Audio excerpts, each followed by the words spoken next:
Welcome back to Family Feud. In case you missed it, kanina nanalo ang Team Maligamgam at kasama natin si Rovin. Siya ang unang maglalaro sa... Okay. At kung seswertehin, pwede silang mag-uwi ng total cash prize of 200,000. Manalo matalo sa Fast Money, meron kayong 20,000 Rovin sa charity na gusto nyong pag-donatean. Anong charity ang napili ninyo? Sa ano po, Church of the Living Faith Malabon. Ayan. Eto na po. Time for Fast Money. Give me 20 seconds on the clock. Good luck, Rovin. Yes po. Anong karaniwang pinakikialaman ng biyenan sa mag-asawa? Go. Yung mga gamit po, Pagkaing masarap kapag tostado. tinapay.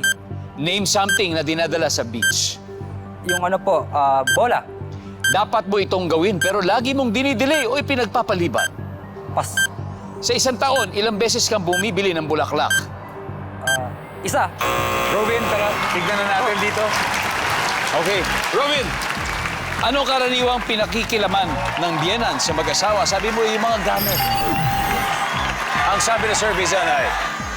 Uy, wala. It's okay. Pagkaing masarap kapag tostado, tinapay. Yan, the best toasted bread. Ang sabi ng survey... Wow! Something na dinadala sa beach, yung beach ball. Survey? Uy!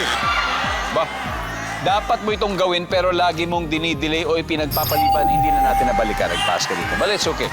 Sa isang taon, ilang beses ka bumibili ng bulaklak, sabi mo isa. Ang sabi ng survey. Yo! Nice one, Robin. 78. Very good start. Balik ka na. And let's welcome back, Atong.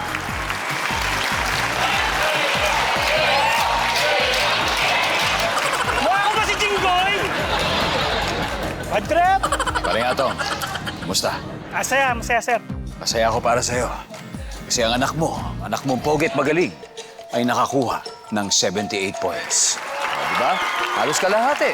Konti na lang. Bakit sa school 90 lagi ang grade mo? Ba't dito 78 lang? Ka naman. Ayos naman. Okay lang yan. 122 ang kailangan. Kayang-kaya ni AirPods Atom yan. At this point, makikita na po na manonood ang sagot ni Robin. Good luck, Atong. Give me 25 seconds on the clock. Ano karaniwang pinakikialaman ng biyenan sa mag-asawa? Go, Atong. Away, Pagkaing masarap kapag tostado. tinapay, Bukod sa tinapay, itlog, name something na dinadala sa beach. beach swimwear, Okay. Dapat mo itong gawin pero lagi mong dinidelay o ipinagpapaliban. homework, trabaho, Sa isang taon, ilang beses ka bumibili ng bulaklak?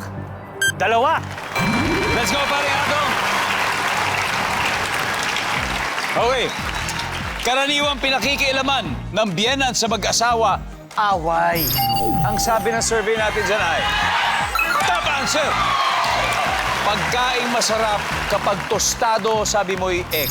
Lalo yung gilid-gilid, di ba? oo, Ang sabi ng survey dyan ay... Mayroon. Tinapay ang top answer. Tinapay. Something na dinadala sa beach, swimwear, swimsuit. Ang sabi ng survey... Uy! Ang top answer ay salbabida. O, kasi baka suot na nila yung swimwear. Dapat mo itong gawin pero lagi mong dinidelay o pinagpapaliban. Sabi mo, homework. Ang sabi ng survey. Bob! Ang top answer, paglalaba. Paglalaba. Eto, sa isang taon, ilang beses ka bumibili ng bulaklak. Sabi mo, dalawa. Ang sabi ng survey. Top answer! 154. Atong, congratulations. Panalo pa rin kayo ng 100,000 pesos. Team Maligamgam.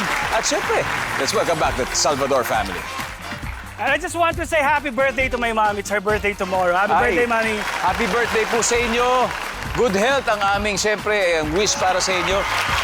Mula po sa amin lahat dito sa Family Feud, binabati po namin kayo ng maligayang kaarawan po. Happy birthday!